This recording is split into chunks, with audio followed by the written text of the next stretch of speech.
All right, welcome everyone. In today's lecture, we're going to move beyond just the textbook definitions to tackle one of the most critical real-world challenges in business finance, managing the money that you're owed. Now, this isn't just about balancing the books for an accounting exam. This is a core skill that literally determines a company's survival and its ability to grow. Honestly, mastering this is what separates a good manager from a truly great one. So let's kick things off with a puzzle. This is something every single one of you is going to face in your career. I don't care if you're in finance, marketing, or operations.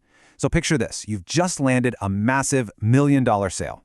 The sales team is high-fiving, the revenue numbers look fantastic, but as a manager, you might actually be looking at a huge problem. Why? Because a sale is not the same as cash in the bank. And that gap, that time between booking the revenue and actually collecting the cash, that's where companies can get into serious trouble. Understanding how to manage that gap can be the difference between incredible success and total failure. So here's our roadmap for today. First, we'll dig into the core problem, what we're calling the receivable dilemma. Then we're going to break down 3 completely different strategies for dealing with it, everything from a gentle nudge to some pretty aggressive actions. And we'll wrap it all up by building a framework to help you, as future leaders, make the right call for your business. Okay, let's dive right in. Think about this for a second. Every single time your company sells something on credit, you're doing 2 things at once. You're creating a really valuable asset, but you're also introducing a pretty significant financial risk.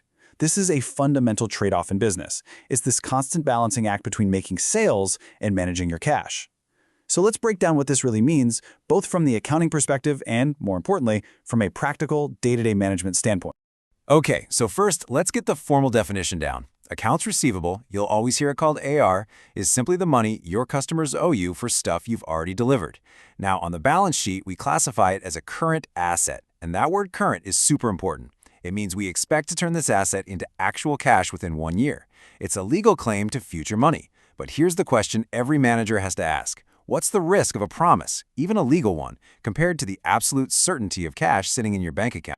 And that gets to the absolute heart of the matter. You cannot take that promise from your customer and use it to pay your employees' salaries. You can't use it to pay your suppliers. You can't use it to pay the rent or keep the lights on.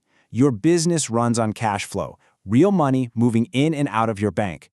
You could have a balance sheet that shows millions in receivables, but if your bank account is empty, you are on the verge of going out of business. That, right there, is the essence of the receivable dilemma. So, if this is a problem, how do we measure it? How do we know if we're doing a good job? Well, the key metric we use is the receivable turnover ratio.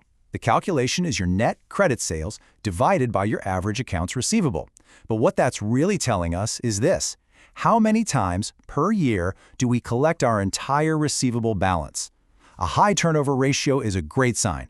It means customers are paying us quickly, and we're turning those promises back into cash we can use. But a low or a slowing turnover ratio, man, that's a red flag. It means our cash isn't working for us. It's stuck in our customers' bank accounts. All right, so let's say our turnover is a bit sluggish. What do we do? How do we get that cash in the door faster? The first, and by far the most common strategy, is proactive and really customer-friendly. You offer a sales discount for paying early. Let's see exactly how this works. You are going to see credit terms like this everywhere in the business world. It's like a secret code. 2/10N/30. Just means, hey, we'll knock 2% off your bill if you pay us within 10 days. If not, no big deal. But the full amount, the net amount, is due in 30 days. It's a simple trade-off, right? We give up a tiny piece of our revenue to get our cash way faster. But now, flip it around. Think about it from your customer's perspective. By not taking that 2% discount, they're getting an extra 20 days to pay. They're basically paying 2% interest for a 20-day loan. If you annualize that, it works out to an interest rate of over 36%. Any smart customer is going to take that discount, which is exactly why it's such an effective tool for us. Okay, let's make this real. Imagine you're the manager. You've got this $10,000 invoice on your books with these exact terms. The customer now has a choice to make, and their choice directly impacts your company's cash. And this just lays out the decision you're facing perfectly. If the customer pays early, boom, you get $9,800 in your bank account right away. You can use that cash for whatever you need, but it costs you $200.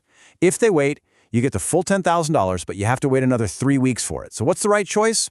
Well, it completely depends on your situation. If you've got bills to pay next week, that $200 is probably the best investment you could possibly make. This is what we mean by accounting for decision-making. Okay, so a discount is nice, but what if that's not enough? What if you're in a real bind and you need a huge amount of cash, like right now, maybe to fund a big project or cover a huge unexpected bill? This brings us to a second strategy, one that's a lot more powerful but also a lot more expensive. It's called factoring. The easiest way to think about factoring is that you're basically selling your customers' IOUs. You take a whole bunch of your accounts receivable, all those promises from customers, and you sell them to a finance company called a factor. The factor gives you cash immediately, maybe 80 or 90 cents for every dollar you're owed, and then they take over the job of collecting the full amount from your customer. So you get a massive injection of cash right when you need it, but the fee is way higher than a sales discount because that factor is now taking on all the risk that your customer might pay late or maybe not at all. All right, I'm putting you in the hot seat. You're the CFO. You have a $100,000 invoice that's already 2 months late. It's Wednesday, payroll is due on Friday, and you don't have enough cash in the bank to cover it. A factoring company calls you up and says, "We'll wire you $90,000 for that invoice today." Do you take the deal? I mean, you're taking a $10,000 loss right off the top. But if you don't, you can't pay your employees. That could crush morale and maybe even sink the entire company. It's a really high-stakes decision. Now, this is so important, and it's a classic mistake that I see a lot of students and, frankly, a lot of professionals make. They look at factoring as just a math problem. Okay, it's a $10,000 fee to get $90,000. But it's not. You are injecting a stranger into your most important customer relationships. How is your biggest client, who you've worked with for years, going to feel when they start getting calls from some finance company they've never heard of demanding money? It can feel aggressive, it might make them think you're in financial trouble, and it can seriously damage the trust you've built. And that brings us to our final strategy. This is the most aggressive option, and it's one that can often end relationships for good.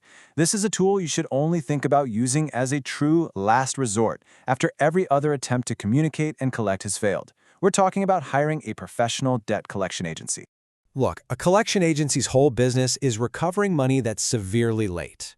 They have tools and techniques that your own accounting department just doesn't have, but their services come at a very, very high cost. They usually work on contingency, meaning they keep a percentage of whatever they collect. And we're not talking a small percentage. We're talking 25, 30, sometimes even 50% of the money they bring in. When you hire them, you're basically saying, getting half of something is better than all of nothing, because at this point, you've pretty much given up hope of ever seeing that cash. You know, I hear this kind of thinking from students sometimes, and it represents a really dangerous trap. This idea of showing them we're tough is an emotional reaction, not a strategic one. The moment you send an account to collections, you have almost certainly destroyed that customer relationship forever. And guess what? Word gets around.